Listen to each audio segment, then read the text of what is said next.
go towards the farm. Yes.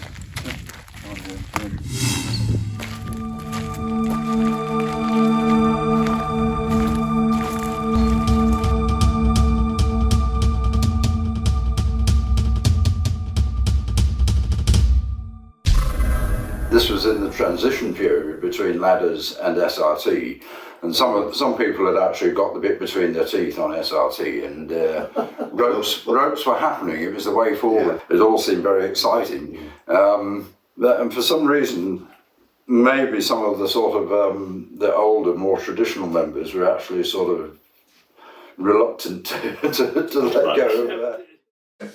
But I do remember there was a big competition at the time, but not just in the Red Rose, but around the Dales, about the people who were going to stay on ladder, using ladders, and the people who were going to use SRT. Yeah. And it got quite competitive. And so anyway, we all met up on Leckfell because it was a Red Rose club trip.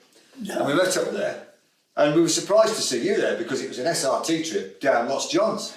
And I remember sort of saying to you, well, you won't be coming, you'll not be coming, you lot, you haven't got SRT gear. And you and I think you and probably Hugh, one or two others were saying, oh, we're going somewhere else, secret. And we go, well, where's this then? And you wouldn't tell us, of course. The ropes team were to make the classic descent of Lost John's system on ropes, abseiling and prosecuting using SRT, the new single rope technique. But some of the older members, possessing neither the equipment nor the skills, had another plan. But they were keeping that to themselves. What most didn't know was that a couple of weeks earlier, the Northern Pennine Club had finally broken through in a boulder-blocked entrance known as Lost Pot, and had made a connection to the bottom of the Lost John system. With a lot of the descent made by climbs down boulder heaps, it promised a quick descent to the bottom on ladders. There were 2 ladder climbs, the first of 90 feet, followed by a section of relatively easy scrambling, which then led to a second ladder climb of 75 feet.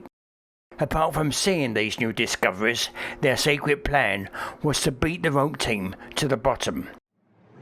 And we got down to the last pitch, which I've just forgotten. It was a short pitch after Batlax and down there, down to Grand Cheek Junction. Yeah. And as I went down dropped down the last pitch, which I think we actually did have a ladder on, but I can't remember exactly. But as I went around the corner, all these people jumped out from behind some rocks. I nearly fell off the flipping ladder. What on earth's that? And then I realised it was you lot. And then you showed us this V sign you built with a rubber glove and one thing and another. And there was a lot of banter went on, a lot of silliness. And then we realised that you'd come in this new entrance, which you obviously hadn't told us about. We'd all gathered at the bottom at Ground Street Junction or somewhere around there, and I think the incoming SRT people had found a glove put there by a certain member of our party. I think it was you, Jim, wasn't it, who actually sort of had this. And then some people swapped over. I think Dave Crowley had come with us, and he eventually went out with you. Lots of people who come with you swapped out and came out with us. Do you remember the Lost Pot Inlet? I can't remember how far back it is from the main drain. It was like a rift, but it had filled up with rock that's fallen in. Yeah. So there were little climbs and all sorts of stuff. Yeah, wasn't there? Yeah. From my recollection, I think myself, Vernon Unsworth and me, we got to the bottom of the pitch, and I think Andy Walsh and yourself and Martin were close behind. Like, we could hear you were coming up. But, and, right, okay, we're going out, so I believe Vernon went up first, he tied on, and we double lined him from the bottom. He's a quick climber. So he got up in no time, you know,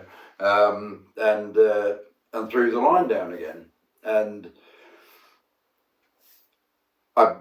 this is one of the things I distinctly remember is the line came down, and then Jim and I had a bit of a sort of a brief confrontation about who was going to go up next. It was like, go on then. No, you go first. You know, no, you go first. Get on. And then it was like, get on the bloody line. You know, so all right, okay. So it was the boss man. So I tied on and shouted up as he did then. And away I went, you know, and that would have been the last I saw of anyone else at the bottom of the pitch, so to speak, in that time. And so I climbed up. No, it was quite a pleasant climb, you know. So I remember it was sort of free hanging a bit, and then it went against the wall near the top. But in those days, it was just a sort of regular pitch, you know. So that's right, yeah. You know, got to the top, and I remember at the top the life lining point was in a sort of crow's nest almost on one ledge. So you've gone along like one side of the passage into this hollow, and Vernon was there, and I climbed into the hollow and untied, and coiled the rope up, and we threw it back down, and waited just a very short while, and then there was the sort of up, and started taking the line in, and then there was just this incredible rumble of rocks. It just sort of like, it was like time stopped still. We thought, what's happened? Where am I? What's this noise? It was just like, we didn't know what was going on. And this huge rush and rumble of rocks, this extravagant crashing and everything, that was really echoing around the shaft. It just seemed to go on for an eternity. It was probably no more than sort of 6 or 7 seconds maybe in the real sort of time of things, but it was absolutely deafening. And the other distinct memory I have of that moment, and all this is happening in a few seconds, literally in a few seconds, was looking at Vernon, and his face had just stopped. His eyes were out on the stalks. His face had gone pale. And we just looked at each other. We just literally sort of sat there and just looked at each other without moving lips or anything like that. And we just thought, it was a really sort of scary moment. We didn't know what to do. We didn't know, and we had stopped in time. The reason why I looked so shocked when it happened was that everything that I was stood on had disappeared. It had gone down the shaft. So I just basically jammed myself in the rift, and basically my legs were in fresh air. And that's why I was so shocked, because if I hadn't jammed myself so quickly, I would have disappeared down the shaft with everything else that followed as well. Well, from my perspective, you had gone up, and then Jim was next to go, and Jim he tied on, and he started to climb. He probably got, I don't know, 4 or 5 rungs up, and then there was this noise. And there was this indescribable roar, and it was one of those things like it must be in a lot of car accidents. You had about 2 seconds to decide what to do, and I just went whoa, back in against the wall, and there was this crash of rocks coming down, and there was one that was a biggish thing, and it ricocheted and went boom, hit Jim, who immediately knocked his helmet off, and he fell forward into this area here where everything was coming down, and in front of me it seemed to go black with falling rocks, and it didn't last all that long, but it was estimated 1.5 tons had come down, and a lot of it was small pebbles and things like that. And Jim was lying there, his helmet was off, big cut in his head, didn't bleed, he didn't move, and stuff had fallen after he'd fallen into it. It had gone black with sort of stuff coming down, and it was obvious he was dead. There was still rocks coming down. Were you in the direct line of fire of the rocks? I mean, how did you? I just sort of moved to the side, and my immediate reaction, which I remember to this day, was, "Oh God, not another funeral." because a few months prior to that, we'd lost Mark Woodhouse. Yeah. He was drowned, wasn't he? Yeah. It just looked. I just thought, oh no, I just thought the worst. Fortunately, not the case. After a moment, I realised he was breathing. His face down, but there was not a flat area. He was on a sort of slope, and there was so much had come down. I actually had to step up from where I was stood onto the sort of rubble thing, and I thought, God. And he started to do something, struggle with his breathing. I lifted his legs up and said to Dave Crowley, lift his legs up, he has to be at least flat. And that meant he coming up from that sort of angle and this up like that.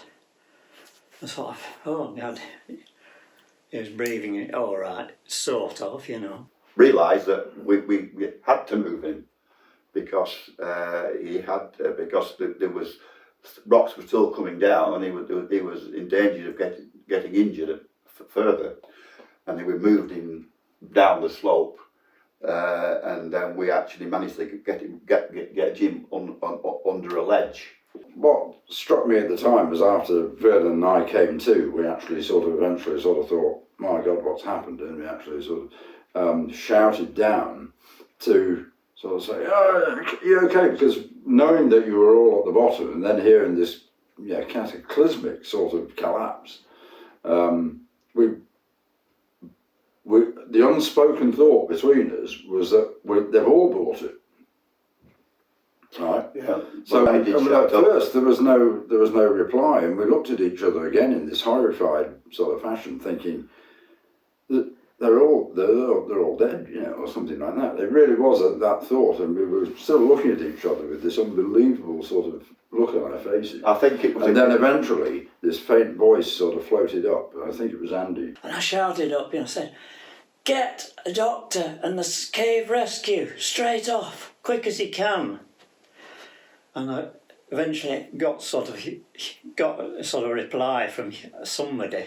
So, all right, said, do it now, something like that. And I didn't realise that with only me shouting up, they actually realised that there was only one person alive out of the four of us. At the time, we were just sort of shell shocked. Absolutely. The delay in actually. Yeah. I think we were all shell shocked, top or bottom. It was an unbelievable sort of sound. But this voice did float up eventually because Vernon and I mean, once we recognised that the rest of you were okay, so to speak, and it was only Jim who was injured, we knew that speed was of the essence. When we decided to make our way out to call the rescue, the whole place was still moving. Yeah, a bit like a mini earthquake. So that the whole exit for us was quite, we were moving pretty gingerly at the time. It wasn't a quick exit because the whole place was still shaking.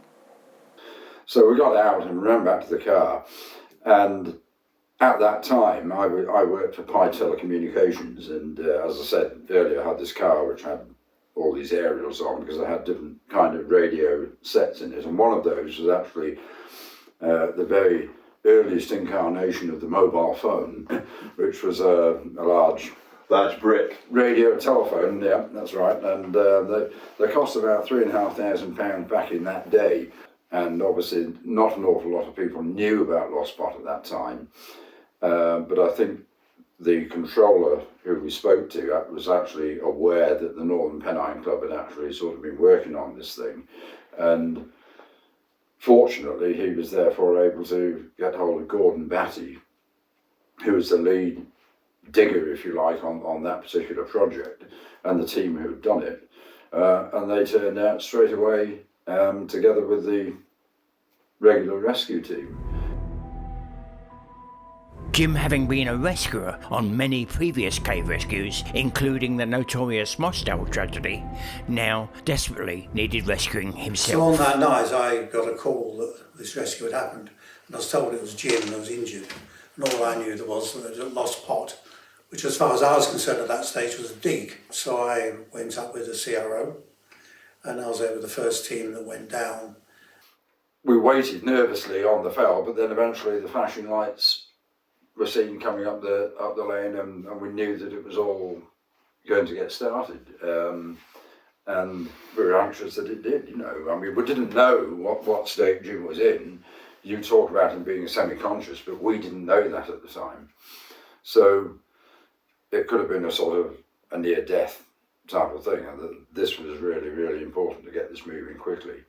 And we spent a bit of time there actually briefing Batty and co on sort of, you know, what we'd done, what had happened. And then they fired off and sort of went straight in to try and stabilise the situation at the top of the pitch. Well, I think the two guys that made a big difference was Gordon Batty and Billy Pybus. Yeah, so they did the real big job of basically making the place safe. I suddenly see Hugh St Lawrence coming down the passage towards me. I thought, this is a bit strange. What's happening here? And he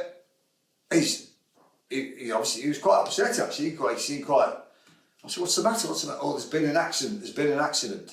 As it turned out, we were away with the kids at relatives in Accrington. So when I came back, the bypass wasn't there then, Settle bypass. So you had to drive through the centre of Settle.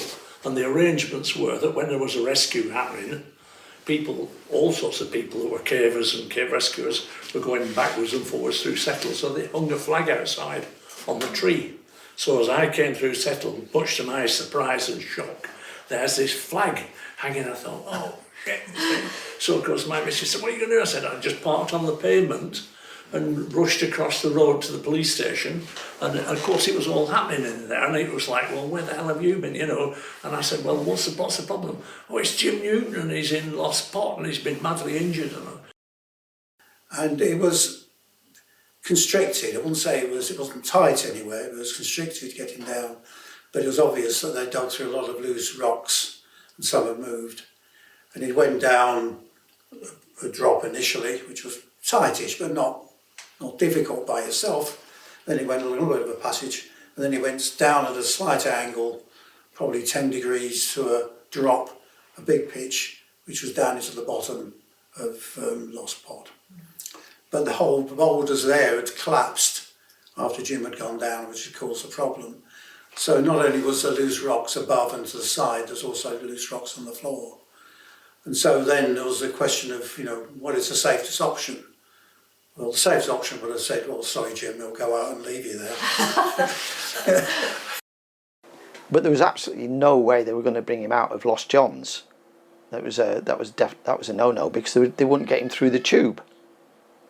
There's no way you get somebody through on a stretcher. It wasn't going to be a quick get him out job.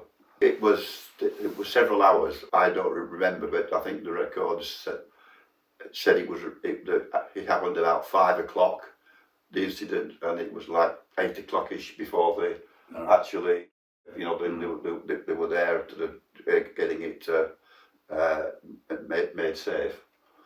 Did the patient behave himself during that time? He wasn't in a fit state to not behave himself, because he was semi-conscious. But the three that were down there, Andy, I call him Andy Psycho Walsh. I get mixed up between them. Dave Krelling and Bill Holan, they did a really good job of staying down there with Jim. In actual fact, when the rescuers turned up to go down and make the place safe, or as safe as it was, to bring Jim out, they wouldn't allow me and Hugh back in, which was strange, because we wanted to go back in, but they said, "No, you've had enough. You've done your bit. Just wait for us to bring him out." I mean, he was semi-conscious, you know, which was probably good. He was semi-conscious. He probably didn't feel too much pain. He was groaning a bit, but if you got broken arm, you are going to groan, aren't you? When I got to the hall, of course, things were happening with Phil and the lads below. So I positioned myself in a strategic spot, as it turned out. And it was a question of nothing technical, of going down on the ladder that was there and coming up and being as careful as possible, getting him through the top. And with the harnesses that we had, which Jack had acquired, which were basically like if I can describe it, like a boiler suit without arm and legs, with all the harnesses inside. It meant it was very easy to pull someone through and manoeuvre them. So that's what we had, and I went down, and I remember the people who were there at the time, and I can't, Andy Walsh and other people at the bottom, seemed very pleased that we were there. I think they thought the troubles were over then. I'm not sure they were. But, and it was a question of just going up with him and thinking, well, you take the risk and be as careful as possible. And eventually Jim appeared up this very narrow slot, which was just body size. I mean, I eventually got in alongside him and manoeuvred him and talked him into position, because we got to get him over the top of this almost right-angled bend, and he's coming up this tiny chimney, which is about the width of that table there, no wider than that. Yeah. And of course, when he came up to there, I climbed down alongside him and manoeuvred his feet into place and talked to him. And of course, he was, thankfully, as Phil said, he was still in compass mentors. I don't think he knew what was going on, but he looked a real bloody mess. I always remember thinking, what's they done to him? He was covered in muck all over his shoulders and his head and a lot. So we manoeuvred him into position, and of course in that crawl there was a team of people, but two young lads who I wish I knew who they were, because they would reiterate what I've got to say. And of course they're laid in the crawl, and I'm saying, right lads, it's here, get on, pull, and the team and the rest of the team were pulling on the ropes. And of course Jim suddenly flopped over the top of this thing and he's facing these two lads. Well, of course, Jim knows, and I know, and Phil knows, everybody else knows, that Jim has only got one eye. Well, of course, he popped over there right and facing these two young lads with no eye, and of course the immediate reaction was, oh my God, he's lost his eye. You see, of course, and I said, don't worry, it's okay, it's here in my pockets. You see. Of course, in CRO nowadays, we a bit more organised probably, we got first aid stuff, but one of the critical things with head injury is to assess head injury, and the classical way of doing that is just make sure that both eyes work the same. That's for Jim a problem really. So we couldn't have really done much anyway. But of course, like all these things, there's some black humour in CRO. And so everyone was joking and laughing about it, even though they were actually quite worried. Because saying to Jim, I'll have you out soon, we've got to get you out quickly, otherwise the pub will be closed. I distinctly remember sort of sitting in a van or Land Rover or something like that with the team, where there were about sort of 7 or 8 of us or something in the back of this Land Rover, and coffee and sandwiches and everything. But there was quite a lot of banter going on. It was quite cheerful in a way. But anyway, it wasn't all doom and gloom. We actually got sort of quite cheerful and we had quite a jokey time in the van and everything like that. And we were even disparaging Jim and sort of saying, yes. Oh God! But on the film for quite some time, it was a windy, drizzly night, and they said they were near the entrance to be coming out on the stretcher, and we helped pull you up the shake hole with some ropes and on the surface, and then we helped quite a few of us carry you across the fell to the ambulance. The last memory I have of that was talking to John Franklin, who was the doctor, CRO doctor at the time, and also in the Red Rose. And I said, what do you reckon, John? And he said, I'm not so sure. He said 50-50. And we all looked at each other with, we didn't know what to say really. And then the ambulance disappeared down into the night towards the hospital. So yeah, it was quite a night. I can't remember exactly how it ended. I do remember Jim being loaded into the Land Rover or the ambulance or anything like that, and we were all at the back, sort of seeing him being loaded into the ambulance and just sort of, crossing fingers effectively, wishing him well, you know. So, and then it all sort of, all your emotions then just sort of drained away, and it was like, right, okay, you've got to go home with whatever thoughts you had. It was like a day in the First World War, really. Yes, yeah. As I say, I don't remember a thing till the wife was meeting me in hospital, like, you know. Well, the only trouble was I always carried my car keys in my helmet, and when it smashed into the helmet, it stuck the helmet and the key in my head, like, and of course Jim tells his good tale about how we just turned the key and got him going and got him out, like, sort of thing, typical Jim, you know.